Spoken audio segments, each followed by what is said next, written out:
bienvenue dans un nouvel épisode d'Impact, le pouvoir du voyage, ce podcast comme un voyage se vit en mouvement, un épisode, un invité, un lieu à découvrir. Je suis Pierre Donnel, chef concierge d'un grand hôtel à Paris et depuis plus de 20 ans, j'ai la chance de rencontrer des personnalités qui inspirent mon quotidien et que j'ai souhaité partager avec vous. Pour ce nouvel épisode, je vous amène à la rencontre d'un chef voyageur qui vient de poser ses valises à Paris après plus de 20 années d'expérience à travers le monde, et vous allez voir comme toutes ces aventures ont inspiré et inspirent sa carte au quotidien.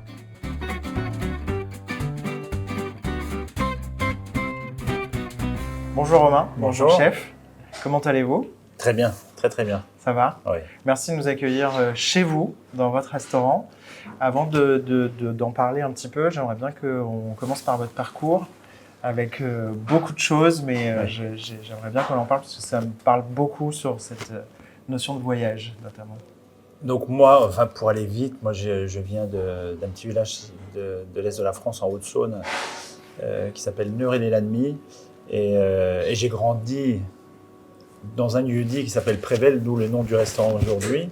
Et jusqu'à là, j'ai fait mon apprentissage, etc. là-bas, et après je suis parti à l'âge de 19 ans au service militaire en Martinique. Donc c'est là déjà où j'ai eu ma première expérience, on va dire, en dehors de la métropole. Et ensuite, après ce service militaire, je suis tout de suite arrivé à Paris. À Paris, j'ai travaillé chez Potel et Chabot. Donc vous avez, avant de partir au service militaire, déjà une envie de faire de la cuisine ? Oui, parce que j'ai passé mon CAP de cuisine, mais avant ça, j'avais passé un CAP de boucher et charcutier, parce que mon grand-père m'avait dit, les jeunes d'aujourd'hui ne savent plus travailler la viande. Donc c'est pour ça qu'il m'avait aiguillé sur le métier de boucher charcutier et traiteur. Et après, donc, j'ai passé mon examen en cuisine. Donc tout ça, c'était avant de partir à l'armée. Et après, je suis parti à l'armée. Et fin d'armée, je suis arrivé à Paris, où là, c'était parti pour un long moment. Pour nous amener jusqu'à ici. Exactement, ouais. Et donc, vous faites le CAP, hein, c'est ça ? Vous m'avez dit cuisine, vous partez à la Martinique. Déjà pour ramener des choses du service militaire pour nourrir votre cuisine ? Après, soyons clairs, on n'a pas de cuisine. Hein. Quand on commence dans le métier, on n'a pas du tout de cuisine. Là maintenant, aujourd'hui, c'est des souvenirs que j'en ai, c'est des choses qui m'ont marqué. J'arrivais en Martinique, même si c'est la France, là, ça reste quelque part une autre culture. Les traditions sont différentes. Les produits sont différents. J'ai découvert comment pousser une mangue, un litchi, une banane, comment mûrissait une banane. Et ça change de ce que vous avez connu dans l'Est de la France. Complètement. C'était vraiment la découverte. J'étais comme un enfant qui découvrait un nouveau monde. Et j'ai trouvé ça passionnant de se dire que ailleurs d'où on vient, il se passe une vie qui est complètement différente finalement, qui est leur vie, hein, qui eux doivent se dire la même chose si un jour ils venaient à venir ici. Et donc c'est là où j'ai compris qu'il y avait une richesse à rencontrer différentes cultures, à voyager, tout ça. Ça a commencé à m'intriguer, à me questionner, à m'interroger sur le pourquoi il y a tel ou tel produit qui pousse là-bas, pourquoi il n'y en a pas, il y a pas ces produits qui poussent ici, pourquoi on travaille tel produit d'une telle façon, etc. Mais ça je l'ai compris après avec le temps, là, au moment précis, là, je savourais ce que je voyais. Oui, mais vous en gardez quand même quelque chose, c'est ancré et vous le reproduisez quelques années plus tard. Complètement. Et donc après, je suis arrivé au Plaza Athénée. Non, je suis arrivé à Paris je suis rentré à Paris en 2000, j'ai travaillé chez Potel et Chabot. Donc traiteur. Traiteur, oui, traiteur, organisation de réception. Donc c'était hyper constructif, c'était en termes d'organisation, en termes de... Oui, c'est une grosse machine. Et c'était de la qualité, une extrême qualité pour un gros volume. Et donc là, j'avais commencé à faire les premiers voyages à l'étranger. On allait au Qatar, on allait... avec Potel et Chabot. Avec Potel, ouais. On allait au Qatar, on avait fait les mariages princiers. Maintenant de l'émir actuel maintenant, qui à l'époque son père était encore roi. Et on se déplaçait à Singapour pour des salons d'aéronautique, que ce soit en Angleterre, que ce soit, il y avait différentes choses. Il y avait des repas, on allait à Venise faire des repas, voilà, donc tout ça, ça a été hyper constructif, et le traiteur, c'est un peu l'école de la jungle, c'est un peu l'école de la débrouille, surtout quand on est à l'étranger. Parce que quand vous vous déplacez avec Potel et Chabot pour faire justement ces types d'événements, c'est l'expertise de Potel qui se déplace, mais est-ce que vous arrivez, avec vos brigades c'est une évidence, mais est-ce que vous arrivez aussi avec vos produits, ou est-ce qu'on vous impose de travailler les produits? Ça dépend, il y avait 2 cas de figure. Il y avait soit on arrivait dans un pays où on se sourçait complètement local, ce qui était à 90% le cas, et quelquefois on apportait avec nous quelques marchandises, mais ça c'était un peu moins fréquent. Donc c'était hyper intéressant au final. Je me rappelle, on avait fait un gros événement. C'était où? On avait fait en Grèce où on travaillait des crustacés locaux. C'était vraiment une découverte de différents produits. Ça veut dire être hyper réactif et travailler là, il faut avoir une capacité d'adaptation assez grande. Et oui, il faut être hyper réactif s'il y a quelque chose qui ne marche pas comme on veut, ou il faut tout de suite. Donc ça, c'était une super école. Vous êtes resté combien de temps? Alors moi, j'ai fait Potel jusqu'en 2002, je crois. Après, je suis parti chez Hélène Darroze presque 2 ans, et je suis revenu chez Potel en tant que sous-chef. J'étais responsable d'un pavillon. J'allais souvent en Russie. Je partais assez souvent en Russie dans les périodes festives, dans les périodes de Noël. Donc je faisais à Moscou, je faisais beaucoup de repas à Moscou, même pour des grandes marques. Et au 31 décembre, j'allais souvent à Saint-Pétersbourg faire au Palais Catherine, faire le bal du Tsar. D'accord. C'était absolument incroyable. Donc je l'ai fait quelques années de suite. Et ça, c'est pareil, la Russie, c'était assez compliqué. En termes d'infrastructure, etc., on n'avait pas tout ce qu'on pouvait avoir ici à Paris en mode traiteur. Donc c'était pareil, là, c'était vraiment l'école de la débrouille. Donc ça, j'ai adoré ça. Oui, c'est ça qui vous pousse finalement parce que les équipes Potel et Chabot, ils sont très très nombreux. Il y en a qui sont assez sédentaires, je dirais, qui ne veulent pas trop voyager. Oui, il y en a qui sont au labo, et il y en a d'autres qui sont dédiés aux opérations extérieures, à l'extérieur. C'est ça qui vous pousse, vous, à vouloir voyager, c'est ça qui confronter un peu à des difficultés. Oui, complètement. Et puis, et vraiment, ça apporte une ouverture d'esprit. Enfin, déjà, quand on arrive à se débrouiller dans ces pays, après, tout devient plus facile, entre guillemets. On découvre des choses incroyables. Je me rappelle à Singapour, la première fois que j'avais vu un pied avec des cacahuètes, je n'avais pas imaginé que des cacahuètes poussaient sous terre. À vrai dire, je ne m'étais jamais posé la question. J'étais jeune encore. J'étais très jeune, mais je ne m'étais jamais posé la question de savoir comment des cacahuètes poussaient. Voilà. Et après, dans chaque pays, il y a vraiment des plats marquants, quoi. Encore une fois, à Singapour, il y avait le crabe au poivre qui était incroyable. Il y a, aux Antilles, vous allez manger des plats de cabri qui sont absolument délicieux, qui sont goûteux, qui sont puis chargés d'histoire, chargés Enfin, il faut avoir une ouverture d'esprit, parce que Oui, non, mais il y a complètement. beaucoup de Après, personnes il faut être perméable à ce genre de choses. Moi, je le suis. D'expérience. Je suis curieux de nature, donc tout m'intéresse, tout me questionne et tout. Il y a des choses comme dans vos voyages et vos découvertes que vous avez refusé de manger? Non, jamais. Ouais. Non, non, jamais, jamais. Après, au Liban, j'avais un souvenir un matin, la personne qui me recevait m'avait emmené dans un shop là, qui faisait des sandwichs et on mangeait des sandwichs de rognons blancs crus, donc des testicules de mouton crus et du foie cru. Dès le matin, ça c'était dur. Mais bon, j'ai quand même Au goûté. déjeuner, ça serait passé, mais Ouais, le le petit matin. déj c'était un peu dur. Au lever du lit, c'était un peu dur, mais je l'ai mangé quand même.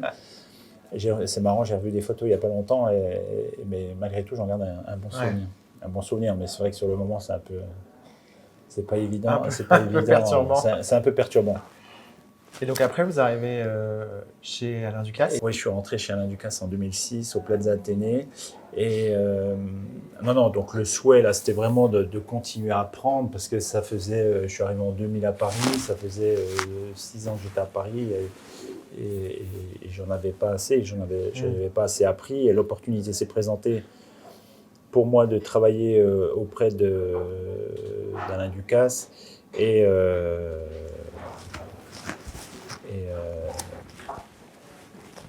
donc voilà, c'était une opportunité en or. Donc Ouais. l'occasion s'est présentée, je l'ai pris à bras le corps et, et non, non, j'avais vraiment pas jamais j'aurais pu imaginer ce qui allait suivre après. Là vraiment, je travaillais vraiment un peu au jour le jour, sachant que je voulais évoluer, mais c'était pas le sujet pour l'instant. Pour l'instant, ce que je voulais, c'était apprendre, c'était apprendre à manager une cuisine, apprendre. Avec beaucoup de monde. À Courjardin, on devait être, non, on était une dizaine ou une Ok. douzaine. Bon, ça fait déjà du monde, hein. C'est déjà du monde, mais voilà. Et donc j'ai fait 2 années au Plaza sans bouger. Et donc, et un jour, Alain Ducasse me dit, est-ce que ça t'intéresserait de partir à l'île Maurice? On cherche un chef pour l'île Maurice. Donc j'ai pas trop réfléchi, à vrai dire. Ouais. J'ai dit oui. Pourquoi à ce J'ai dit moment-là? oui. C'est encore l'opportunité. Oui, c'est mais pas après, une- moi, je touche du bois. Moi, j'ai toujours vécu d'opportunités et à chaque Ouais. fois, elles se sont présentées, je pense, au bon moment. Et j'ai réussi à les prendre quand elles se sont présentées. Donc, à vrai dire, j'ai jamais trop réfléchi sur une proposition qu'on m'avait faite. Et donc, j'ai dit oui tout de suite. Enfin, après m'avoir expliqué le projet, etc. Donc, C'est quoi? C'était une ouverture à ce moment-là? non, c'était une reprise. Une reprise. Le Spoon des Îles à Maurice, c'était le premier restaurant qu'Alain Ducasse avait ouvert à l'étranger, en 99, je crois. Et donc là, on est en 2007, 2008. On est en 2008. Oui. Donc le restaurant a une petite dizaine d'années. Oui, parce que moi j'ai fêté les 10 ans du Spoon là-bas. Donc non, avant il y avait un concept, le Spoon c'était 1 plus 2 plus 3. Les clients devaient choisir leurs protéines, leurs garnitures et leurs sauces. Enfin, puis ils faisaient leur propre. Et donc moi le but d'aller là-bas, moi, c'était d'enlever un peu ce concept et de refaire une carte classique d'un restaurant gastronomique classique avec que les produits locaux, etc.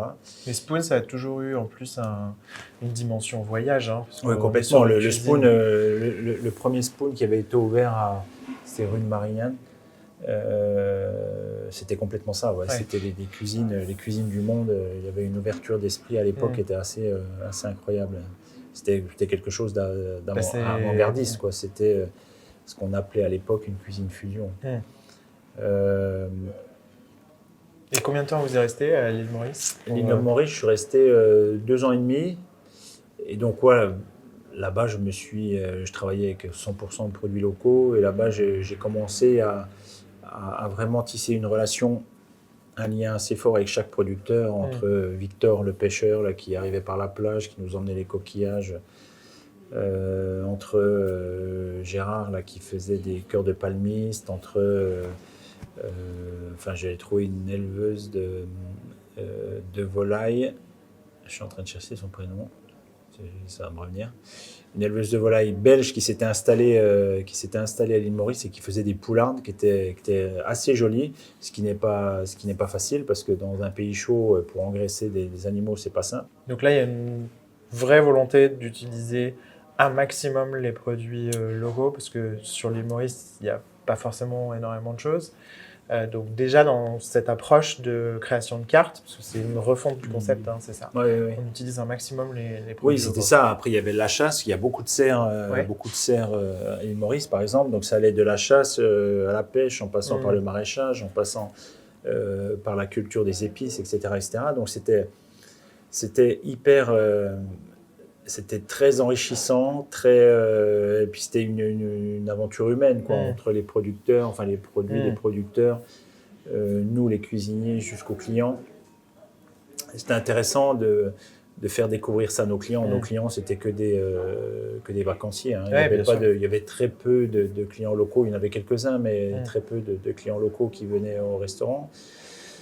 Donc c'était aussi, ça n'avait pas d'intérêt je dis n'importe quoi, aux Parisiens qui vont en vacances à l'île Maurice de manger une blanquette de veau. Oui, bien sûr. J'exagère, mais donc j'avais fait des plats avec des camarons, là, des grosses gambas locales. On faisait beaucoup de cœurs de palmiste, beaucoup de produits, des chevrettes. Là, c'était des toutes petites crevettes de rivière, là, assez fortes, assez toutes petites, mais très puissantes en goût. C'est vraiment un goût de crustacé très, très prononcé. Donc voilà, c'était chouette de faire découvrir ce genre de produits à la clientèle. Oui, c'est une forme de fierté venue en vacances, d'avoir réussi à accomplir ça. Oui, complètement. Et puis ça, c'est un peu la démarche d'un Ducasse partout dans le monde. Hein. C'est qu'est-ce que j'ai autour de moi, qu'est-ce que j'en fais, et voilà. Donc comment je peux le sublimer et comment je peux l'offrir de la meilleure des façons. Complètement. Donc voilà, ça a été une démarche, et vraiment une première démarche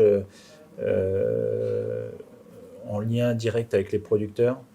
Donc ça, c'était magnifique. Et ensuite, donc après cette aventure mauricienne, un jour, enfin pendant cette aventure, mais vers la fin du coup, Alain Ducasse m'appelle et il me dit: est-ce que ça t'intéresse d'aller au Qatar? On va ouvrir un salon de thé, et après un restaurant gastronomique, etc. Et il y a tout à construire. Donc là, c'est pour une ouverture. Donc là, c'est pas pour de une reprise ouverture. Non. Donc là, c'est la première fois que je faisais une ouverture. Bon, au Plaza, tous les ans, on faisait l'ouverture saisonnière, mais bien sûr. C'était pas pareil. On savait où on allait directement. Et donc là, je lui dis OK. Enfin, c'était un gros projet quand même. Mais à chaque fois, moi, j'ai jamais trop réfléchi, à vrai dire. Hein. Il faut surtout pas une opportunité qui se présente. On l'apprend pas. Moi, j'ai toujours prise après, je sens le truc. Hein. Et puis, il y a une relation de confiance. Oui, complètement. Et je savais qu'il allait pas m'emmener dans un bourbier, dans un truc. Mais je savais pas. Heureusement, on ne savait pas. Bon, c'est pas heureusement. Mais quand on ouvre comme ça, on ne sait pas la quantité de travail qu'il y a. Vous ne savez pas, mais lui, Alain Ducasse, il sait. Ouais, non, mais après, parce que là, c'était un pays. Là, on arrive au Qatar. Alain Ducasse n'avait jamais été implanté au Moyen-Orient. Donc, c'était vraiment une découverte et une nouveauté pour le groupe de s'installer au Moyen-Orient. Donc là, il a fallu... déjà, on est parti d'une page blanche. Que ce soit pour l'identité, ce qu'il appelait un salon de thé, c'était un café au rez-de-chaussée du musée des arts islamiques qui était énorme. On faisait 300 ou 400 couverts par jour. Et le restaurant gastronomique était au 5e étage de ce musée qui était absolument sublime et qui était fait par Philippe Stark. C'était vraiment un des plus beaux restaurants dans lequel j'ai travaillé. Enfin, moi, j'ai beaucoup de chance parce qu'avec Alain Ducasse, j'ai travaillé que dans des restaurants qui sont beaux. C'est vraiment des restaurants absolument incroyables. Donc celui-ci en faisait partie. Et donc arrivé Là-bas, il a fallu déjà tout mettre en place. Il n'y avait pas de cuisine, il n'y avait rien, il n'y avait pas de cuisine de préparation. Il a fallu dessiner les plans, enfin faire tout ce qu'il fallait faire. On partait vraiment d'une page blanche. Il fallait s'occuper de tous les recrutements. Moi, j'avais plus de 50 cuisiniers et pâtissiers. Je crois qu'on était 53. Avec, on devait être 14 ou 16 nationalités différentes. C'était hyper constructif. Et en plus de ça, il fallait créer une identité culinaire qu'on n'avait pas. Donc, c'était une cuisine, on va dire, méditerranéenne, un peu la cuisine de référence d'Alain Ducasse, c'est une cuisine méditerranéenne aux influences du Moyen-Orient. Donc là, on utilise encore des produits locaux ? Là, oui, on utilisait des produits locaux, mais ce qui n'est pas simple parce qu'il n'y a pas grand-chose. Hormis les dates, Après, j'ai trouvé des fermes maraîchères, mais tout était en hydroponique, donc c'était pas évident. Donc après, j'ai vraiment beaucoup cherché. Après, j'ai trouvé des producteurs et pêcheurs à Oman, où là-bas le climat est beaucoup plus clément qu'au Qatar. Donc là, on avait beaucoup de coquillages qui venaient d'Oman, on avait beaucoup d'herbes, des herbes fraîches, etc. Beaucoup venaient d'Oman. À Doha, moi, j'utilisais le chameau. Je faisais un plat à base de chameau qui était un peu une signature, du jarret de chamelon, qu'on cuisait 7 jours. C'était assez incroyable. Et je le servais un peu comme un chameau rossini avec une escalope de foie gras. C'était vraiment le lien parfait, enfin le mélange parfait entre la culture qatari et la culture française. Et notre culture. La clientèle à ce moment-là, c'est que local. C'est que local. C'est que local. Donc ça change complètement de l'île Maurice où on accueille les gens des Qataris, beaucoup de femmes.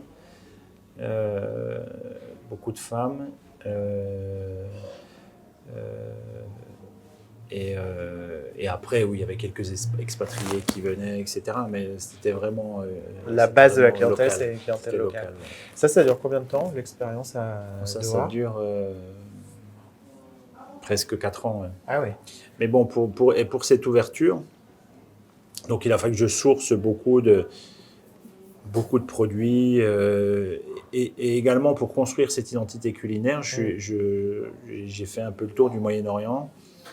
Alain Ducasse m'a envoyé en Inde, m'a envoyé à New York dans un restaurant indien, un très bon restaurant indien qu'il connaissait. J'ai fait vraiment toute la zone, j'ai fait le Liban, j'ai fait vraiment toute cette zone, vraiment pour m'imprégner. Et je suis parti au Maroc aussi. Tout ça, c'était pour apprendre la cuisine des épices. Parce qu'en France, vous ne connaissiez pas du tout. C'est ce que les Français ne connaissent pas en général. Nous, on va mettre des épices comme ça, mais ce n'est pas dans notre culture. On met un peu de cumin ou un petit peu de safran, quelquefois, dans quelques recettes, surtout en Méditerranée. Enfin, dans le sud de la France, dans le sud-est. Moi, d'où je viens, déjà, dans l'Est, les épices, on n'en utilise pas du tout. Et voilà, donc ces voyages en Inde, au Liban, et même au Maroc, c'était vraiment pour apprendre cette culture, cette cuisine des épices. Et c'était passionnant. Oui, c'est presque un voyage initiatique en fait. C'est qu'on vous envoie dans des destinations pour vous imprégner. Et l'épice qu'on retrouve partout, c'est le cumin. Oui. Le cumin, c'est l'épice qu'on retrouve partout. Donc ça, c'était drôle. Enfin, ça, c'est un constat que j'avais fait moi-même. Mais c'est vraiment l'épice qu'on retrouve dans toutes les cultures. Et voilà, donc c'est de ces voyages. Après, j'ai construit une carte qui finalement sortait un peu des sentiers battus de ce que l'on connaissait nous, en termes de goût, de sapidité, de nouveaux produits, de connaissance de nouveaux produits. En fait, ça a commencé à m'ouvrir un peu encore plus mon spectre de recherche culinaire. Ça a commencé à l'ouvrir nettement plus. Est-ce que vous diriez que c'est par la force des choses que vous êtes amené à avoir cette ouverture d'esprit, ou est-ce que c'est quelque chose que fondamentalement vous avez recherché depuis le début ? Après, c'était vraiment le but, d'utiliser tous ces produits, cette culture. C'était ça aussi la démarche. Donc moi, j'ai enclenché on s'est dit qu'il fallait aller dans cette direction. Et donc, moi, j'ai enclenché ce process de réflexion d'identité culinaire d'Alain Ducasse au Moyen-Orient. Donc, on a vraiment créé quelque chose. Et oui, et ce qui était vraiment différent de ce qu'on pourrait retrouver dans les autres restaurants d'Alain Ducasse, par exemple, ou même dans les autres restaurants à Doha. Donc, c'était hyper intéressant. Et l'autre chose qui était intéressante, c'est que donc, j'étais au musée des arts islamiques, donc j'avais interdiction d'utiliser de l'alcool. Ouais, bien sûr. Donc je ne pouvais pas commander de vinaigre. Je ne pouvais même pas commander de vinaigre parce que des vinaigres, bon, il peut y avoir des traces infimes d'alcool. Donc l'alcool chez eux, c'est 0. Et nous, ça doit être 2%, je pense, en Europe.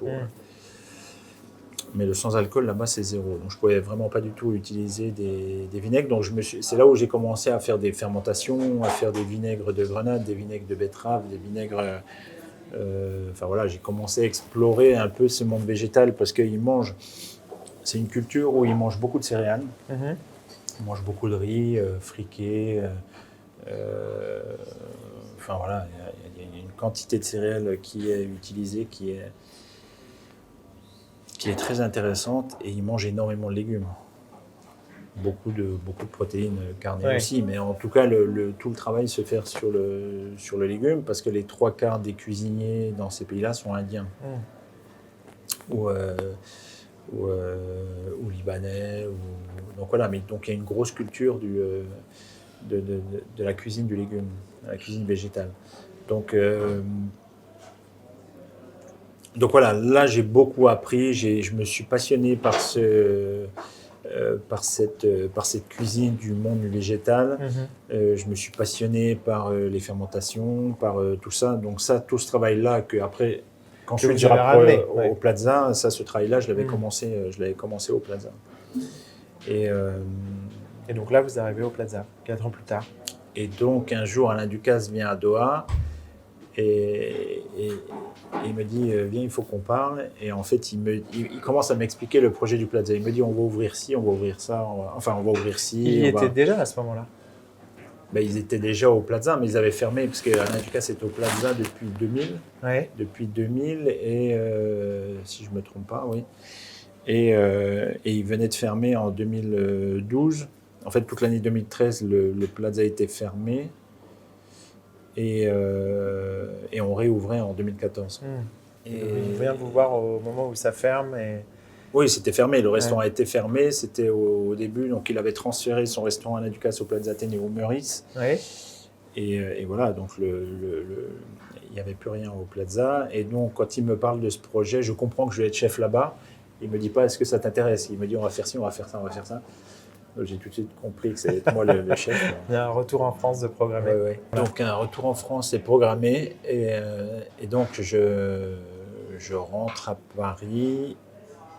Et là donc, ma feuille de route, c'était ce qu'Alain Ducasse a baptisé la naturalité, mais au début on n'avait pas ce mot. C'était vraiment faire une cuisine axée sur un triptyque légumes, céréales et fruits auxquels on apportait des protéines marines issues de pêche responsable, durable, etc. Donc là, c'était... En quoi c'est novateur, ce concept, à cette époque-là? Parce que déjà, on enlevait toute la protéine carnée de la carte, donc il n'y avait plus de viande dans la carte. Pour un restaurant gastronomique. Pour un restaurant gastronomique. On mettait en avant tout ce qui était des produits dits populaires, que ce soit des lentilles, que ce soit des pois chiches, que ce soit... céréales, légumineuses. Céréales, légumineuses, tout ce qu'on pouvait imaginer. Une cuisine assez radicale, une cuisine sans déguisement, on était vraiment dans le produit, une approche culinaire avec moins de gras, moins de sucre, moins de sel. Donc voilà, il fallait repenser tout le modèle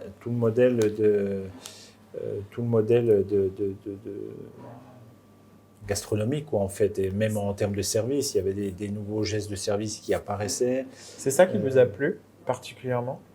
Moi, c'est ce challenge de créer cette naturalité, en fait, d'essayer d'explorer tout ce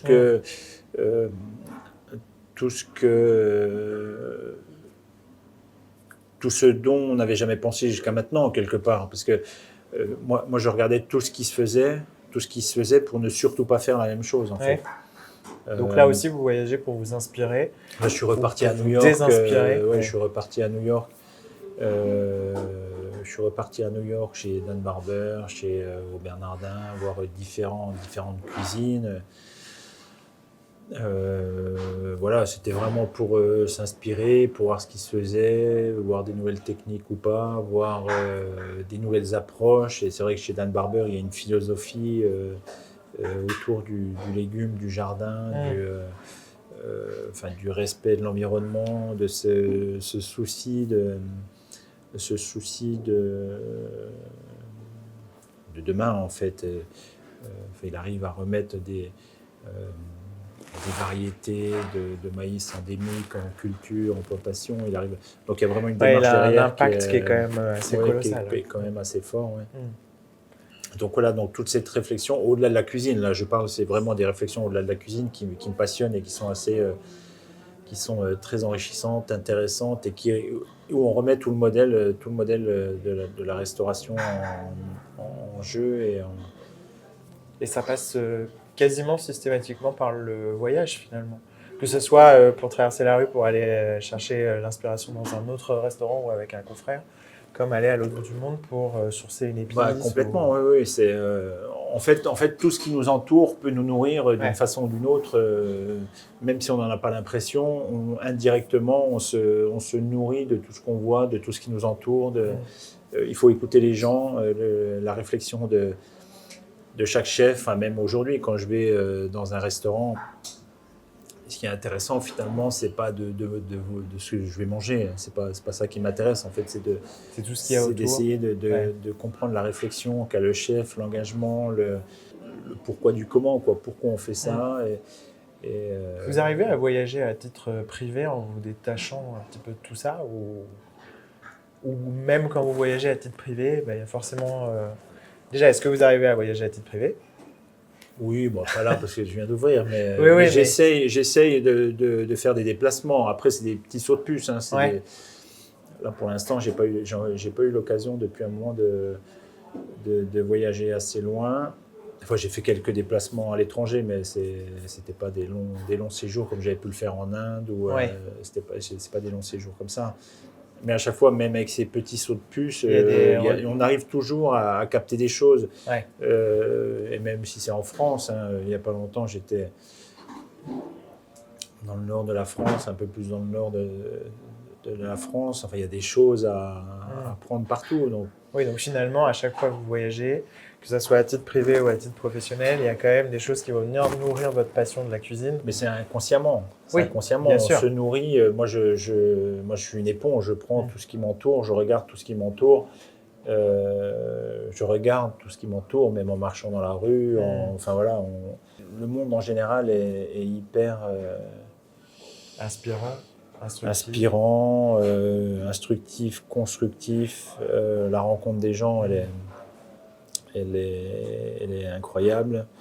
Et là, c'est la richesse humaine qui est intéressante en fait. C'est comment les gens se sont construits, que ça soit dans un pays ou dans un autre, que ça soit culturel ou que ça soit purement professionnel dans notre métier, que ça soit c'est ça qui est enrichissant en fait. Qui vous nourrit quand vous vous déplacez. Complètement. Ou pas d'ailleurs, parce que j'imagine que même en discutant avec n'importe qui des confrères. Mais déjà, avant de se projeter l'échange sur soi-même, déjà il faut comprendre pourquoi la personne a fait tel ou tel restaurant, a monté son restaurant de telle façon, et économiquement comment il a fait pour monter ce restaurant. Donc là on est sur un autre domaine, mais c'est global, c'est une réflexion. Complètement. C'est une réflexion globale. Aujourd'hui, vous avez donc après 20 ans avec Alain Ducasse, vous ouvrez votre propre restaurant, c'est le premier dans toute votre carrière. C'est quoi l'idée de départ et cette volonté? On est toujours sur une continuité, j'imagine. Non, en termes d'identité culinaire, je suis toujours sur la continuité de ce que nous avions construit au Plaza. Après, c'est quelque chose. Après, il faut mettre le curseur au bon endroit. La cuisine que je faisais au Plaza, on ne peut pas la mettre ici. Oui, parce qu'au Plaza, il faut rappeler que vous avez obtenu les 3 étoiles. 3 étoiles, oui. 3 étoiles, on les avait eues assez rapidement. C'était un joli challenge. Ouais. Et c'était un marathon où il ne fallait pas abandonner en cours de route. Et quand vous décidez d'ouvrir votre propre restaurant, ça vient d'où l'idée En fait, on a fermé le Plaza Athénée. Ensuite, on a fait un projet éphémère avec Albert Adria. C'était au musée du Quai Branly, qui a duré 4 mois. Et après, je m'étais dit, tiens, je pensais déjà à m'installer, mais je m'étais dit, pourquoi pas m'installer à côté de Paris, avoir un pied à la campagne et un pied à Paris. C'était un peu ça mon idée à la base, et on m'a mis en relation avec une personne qui s'appelle Frédéric Bios, qui est un des fondateurs du groupe Domaine de Fontenille. Et voilà, et en discutant, parce qu'à la base, ça devait être une discussion pour me conseiller quelque part le pour et le contre de s'installer à la campagne non loin de Paris. Et au bout de la discussion, il me dit, au domaine de Primard, on cherche un chef, est-ce que ça vous intéresserait pas? Donc, bon, je suis arrivé au domaine de Primard, c'est pareil, presque 3 ans, je suis resté là-bas. Et pareil, c'était vraiment une nouvelle fois formateur. Il fallait il fallait que je mette que ça soit côté bistrot, et après j'ai créé le gastro, mais côté bistrot, il fallait mettre son identité culinaire. Donc c'était un travail très intéressant. Il fallait que je construise des équipes, il fallait faire venir du monde là-bas. C'était pas simple. Donc, mais par contre, l'endroit était incroyable. Il y avait un jardin, un potager magnifique. Le domaine était absolument fou. Et il y avait une richesse entre le sauvage, le maraîchage qui était absolument incroyable. Donc même là-bas, il y a eu de la réflexion. Sur cette réflexion et sur le naturel. Sur cette réflexion. Et après, c'était pas une surprise. En même temps, les propriétaires de Primard le savaient. En parallèle, je cherchais un endroit parce que on savait qu'un jour j'allais revenir à Paris. Et je m'étais dit, à l'âge que j'ai, je pense avoir fait un peu le tour de mon métier quelque part, entre du gastro 3 étoiles, entre du traiteur, de la boucherie. Je pensais avoir fait le tour, sauf il manquait une corde à mon arc qui était celle d'entrepreneur. Et j'ai ouvert des restaurants pour Alain Ducasse. J'avais Sapide avec Alain Ducasse, où j'étais associé avec Monsieur Ducasse, rue de Paradis. Mais bon, c'était pas pareil. C'était un peu mon bébé, mais c'était pas pareil. Et voilà, donc du coup, je cherchais un endroit, et j'étais déjà venu déjeuner ici, et l'ancien propriétaire m'a dit, tiens, si un jour tu connais quelqu'un qui veut reprendre un restaurant ou autre. Et voilà, et quelques années après, de fil en aiguille, on est revenu, la discussion est revenue sur le tapis, et j'ai dit pourquoi pas. Je suis revenu visiter 2 ou 3 fois. Et je sentais qu'il y avait une bonne énergie ici, une bonne vibe. L'endroit est plutôt bien placé, on n'est pas loin du métro, pas loin d'un parking, on est assez central dans Paris. Donc je me suis dit pourquoi pas. Et donc là, cet endroit, je l'ai vraiment réfléchi comme une maison. Ouais. Tout ce que j'ai ici, je pourrais le mettre dans une maison de campagne si j'en avais une. Donc c'est ramener un petit bout de campagne à exactement, Paris. Et c'est ramener un peu de je ne vais pas dire quelque chose de rustique, mais quelque chose de vrai dans une maison à Paris. Je peux tout justifier en fait, tout ce que. C'est comme dans une assiette. En fait, ce qui est important, c'est de pouvoir tout justifier. On ne va pas juste mettre un truc au mur parce que c'est beau. Non. Il faut pouvoir le justifier. Puis voilà, je voulais une maison vivante, avec des couleurs un peu apaisantes. On a eu de la chance, on a gratté les murs, on a trouvé de la pierre, on a trouvé une jolie poutre absolument incroyable. Donc voilà, au fur et à mesure des travaux, on a gratté et on On a tout de suite imaginé ce qu'on allait y faire ici. Et donc ici, c'est un peu un condensé de toutes mes expériences que j'ai eues à droite à gauche, entre la cave à fromage, ça pourrait être un peu le cabinet de curiosité qu'on avait au Plaza Athénée. Enfin voilà, tout ce travail sur les légumes, etc. Ça, c'est tout ce que j'avais fait à Prima. Enfin voilà, au bout du bout, on a un condensé de la carrière de chef. Ouais, de toutes les expériences qu'on a eues. Même aujourd'hui, hein, là, je fais un bouillon, même sur la carte, hein, aujourd'hui, en hors d'œuvre, je fais un bouillon de céleri, qu'on travaille avec des épices, un peu comme on pourrait travailler pour faire un biryani. Enfin voilà, c'est un bouillon qui est très légèrement épicé, qui est parfumé. Donc voilà, donc au fur et à mesure que le temps passe, c'était déjà ça au Plaza, mais tout ce que j'avais appris au Moyen-Orient, en Inde, etc., je m'en sers tous les jours. Il y a encore des contrées, je dirais, qui vous font rêver, que vous n'avez pas pu accéder, qui, pour vous, vous vous dites, bah, tiens, aujourd'hui, je ne peux pas voyager, mais j'aimerais continuer à m'inspirer, parce que vous parliez d'un aboutissement, mais finalement, ça ne s'arrête jamais. Non, quand on est passionné, on est toujours à chercher l'inspiration partout. Il y a des parties du monde que vous avez peut-être moins explorées peut-être d'autres d'ailleurs que vous n'avez pas du tout explorées, et vous vous dites, tiens, j'aimerais bien chercher un peu plus d'inspiration là-bas. En fait, il y a toute l'Amérique du Sud. Ouais. Moi, je connais un peu la Colombie, le Mexique, je connais, mais après tout le reste, tout ce qui est Pérou, etc., il faut que j'y aille. D'ailleurs, j'ai des gens à aller voir là-bas. Ça m'intéresse beaucoup. Et après, je voudrais également découvrir tout ce qui est Vietnam, Thaïlande. Là, c'est pareil, c'est toujours pour nourrir votre cuisine. Oui, complètement. Ouais, complètement. La cuisine vietnamienne, moi j'ai un ami qui y va très régulièrement et à chaque fois, il me parle de la cuisine et rien que de sa façon d'en parler, ça me questionne et j'ai une vraie curiosité vers cette culture et je suis sûr que tout ça me rapportera. Le voyage au Pérou, pareil, j'ai envie d'y aller bien sûr pour voir les gens que je connais, mais aussi pour découvrir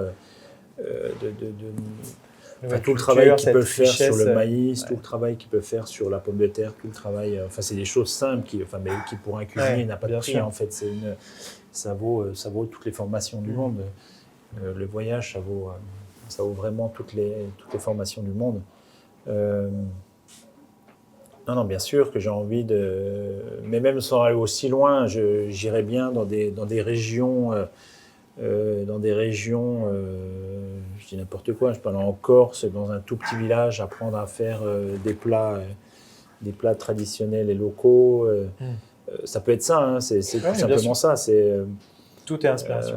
Oui, complètement. Mais le voyage apporte une ouverture d'esprit qu'on ne peut pas avoir si on reste chez soi. Si on reste chez soi, si on reste dans sa région, ça j'en suis persuadé. J'en suis persuadé parce que je l'ai vécu. Ouais. Donc non, ça Est-ce que les voyages forment la jeunesse? Je ne sais pas. Mais vous, en tout cas, vous en êtes la preuve vivante. Ouais, en tout cas, ça ouvre l'esprit, ça c'est certain. Bien, merci beaucoup, chef. Merci. C'était un plaisir d'échanger avec vous. J'ai toujours une question signature à la fin que je pose à tous mes invités. Je ne vous prends pas en défaut. Donc, je demande toujours si, après ces échanges, justement, vous aimeriez passer le micro à quelqu'un d'autre, quelqu'un de votre entourage, quelqu'un qui a jalonné votre carrière, ou bien quelqu'un qui vous inspire, encore une fois, on parle de ce terme-là, que je pourrais aller rencontrer pour un prochain épisode. Si c'est un chef, on pourrait dire David Radjeber. D'accord. Pourquoi? Au restaurant L'Assiette. Parce qu'il a son restaurant à côté de l'Assiette où il fait des baos, etc. Alors que David, c'est vraiment le spécialiste de la cuisine traditionnelle, du bistrot, etc. Mais il a une ouverture d'esprit à côté. Comment ça s'appelle, l'arrière-cuisine. Où il a des choses un peu plus où il se permet de voyager par quelques recettes différentes. Et David a beaucoup voyagé aussi. avec Monsieur Ducasse, sans lui d'ailleurs, mais donc voilà, ça serait marrant de voir ce qu'il retient de tous ces voyages et de toutes ces expériences à l'étranger. Génial. Merci beaucoup. Merci.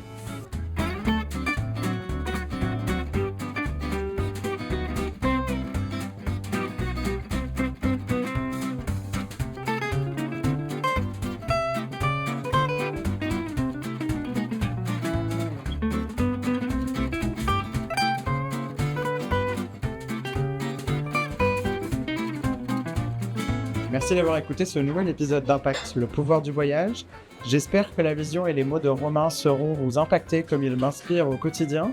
Je vous retrouve très vite pour un nouvel épisode avec un autre invité dans un nouveau lieu à découvrir. Mais toujours une même question, comment le voyage nous transforme-t-il ?